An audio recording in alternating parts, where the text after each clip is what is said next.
वक्रतुंड महाकाय सूर्यकोटि समप्रभ निर्विघ्नं कुरु मे देव सर्व कार्येषु सर्वदा। गणेश चतुर्थी की आप सबको हार्दिक शुभकामनाएं। सनातन धर्म में भगवान गणेश की उपासना का विशेष महत्व है। भगवान गणेश की उपासना प्रथम देवता के रूप में की जाती है। बता दे कि प्रत्येक वर्ष भाद्रपद मास की शुक्ल पक्ष की चतुर्थी तिथि के दिन भगवान गणेश का जन्मोत्सव हर्षोल्लास के साथ मनाया जाता है।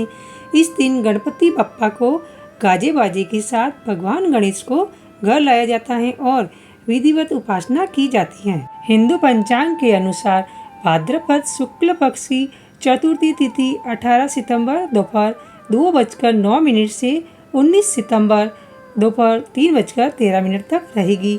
ऐसे में गणेश चतुर्थी पर्व 19 सितंबर 2023 मंगलवार के दिन धूमधाम से मनाया जाएगा। इस दिन पूजा मुहूर्त सुबह 11:01 से दोपहर 1:26 तक रहेगा।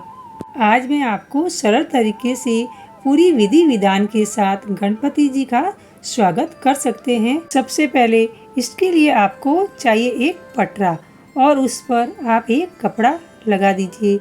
ठीक इसी तरह से अब मैं आपको बता दूं कि अब हम अपने गणपति जी को यहाँ पर विराजेंगे।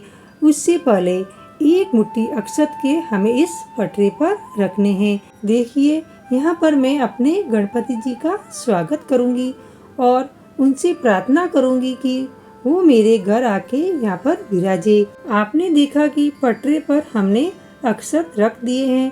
अब हम यहाँ पर अपने गणपति जी को विराजेंगे और बोलेंगे गणपति बप्पा मोरिया। तो देखा आपने गणपति जी विराज चुके हैं। अब बारी है उनके स्नान की। अब हम गणपति जी को स्नान कराएंगे और मेरे हाथ में यह कलश है जिसमें गंगा जल है और मैं अब गंगा जल से गणपति जी को स्नान कराने वाली हूँ। देखिए अब हम गणपति जी को वस्त्र धारण कराएंगे। वस्त्र के तौर पर आप उन्हें मौली इस तरह से ले सकते हैं या फिर जनेऊ भी लेकर उनको वस्त्र धारण करा सकते हैं। कलश की स्थापना से पहले हमें उस जगह पर अक्षत को रखना है।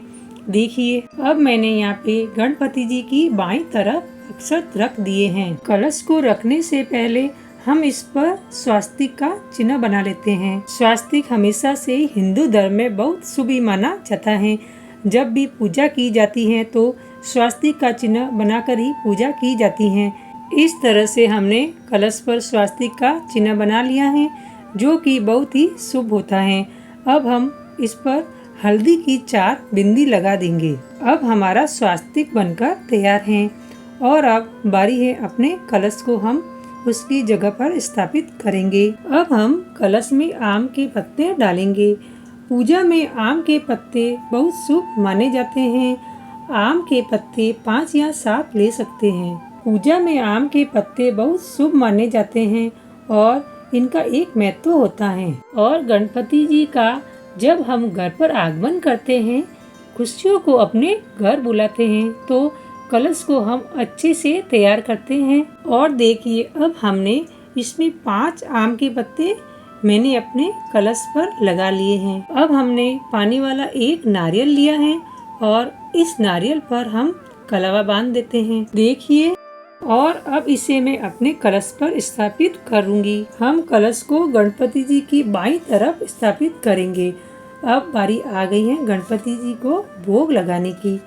अब हम गणपति जी को पंचमेवा का भोग लगाएंगे। अब हम गणपति जी को 5 फल अर्पित करेंगे। आप कोई भी फल ले सकते हैं, लेकिन खास बात मैं आपको बता दूं कि जो गणपति जी हैं उनका जो पसंदीदा फल है वो केले को माना जाता है, तो केला अर्पण करना उन्हें बिल्कुल भी मत भूलिएगा। अब हम गणपति जी को दुर्वा घास चढ़ाएंगे। दुर्वा घास गणपति जी को बहुत ही प्रिय है। देखिए हमने ताजी दुर्वा घास गणपति जी को चढ़ा दी है। दरअसल चतुर्थी के दिन श्री गणपति भगवान की उत्पत्ति हुई थी और इसी रूप में गणेश उत्सव को मनाया जाता है। अब हम गणपति जी को मोदक का भोग लगाएंगे। मोदक गणपति जी के सबसे प्रिय मिठाई में से एक है। अब हम गणपति जी को लौंग और इलायची का भोग लगाएंगे। अब हम गणपति जी के चरणों में सुपारी अर्पित करेंगे। सुपारी को भी पूजा में काफ़ी शुभ माना जाता है।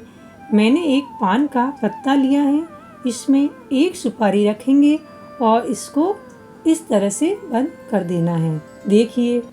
और एक लौंग से इसे मैं बंद कर दूंगी। अब मैं इन्हें गणपति जी के चरणों में अर्पित कर दूंगी। आपको बता दे, गणपति जी को गेंदे का फूल, लाल रंग के गुड़हल के फूल बहुत पसंद हैं। अब हम गणपति जी का तिलक करेंगे और अक्षत लगाते हैं। आप गणपति जी की प्रतिमा को देख सकते हैं। जो भी दर्शक मेरी ये वीडियो देख रहे हैं, मैं उन्हें ये जरूर कहना चाहूँगी कि वो गणपति जी के आगमन के दौरान पूरी विधि विधान से जब वो करेंगे तो उस विधि के दौरान वो ओम गंग गणपति नमः का जाप करना न भूले। अब गणपति जी के समक्ष दिया प्रज्वलित करने की बारी आ गई है, लेकिन उससे पहले हम कुछ अक्षत गणपति जी की दाईं तरफ स्थापित करेंगे। अब हम गणपति जी के सामने दीप जलाने वाले हैं और यही प्रार्थना करते हैं कि गणपति जी आप इस बार हमारे घर जरूर पधारिए और हमारे घर में खुशियाँ और समृद्धि लाए।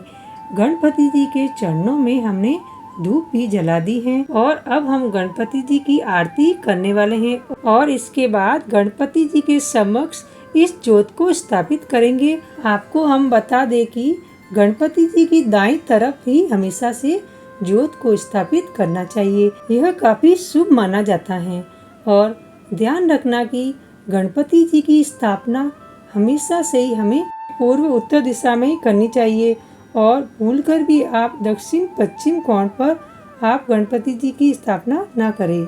आशा करती हूँ कि आपको मेरी वीडियो पसंद आई हो तो लाइक शेयर जरूर कीजिए और अगर आप मेरे चैनल पर पहली बार आए हैं तो सब्सक्राइब करना ना भूलें और बेल बटन को प्रेस करें। इससे क्या होगा कि मैं जो भी नई वीडियो अपलोड करूँगी उसका आपको नोटिफिकेशन मिल जाएगा। तब तक के लिए जय माता दी दोस्तों।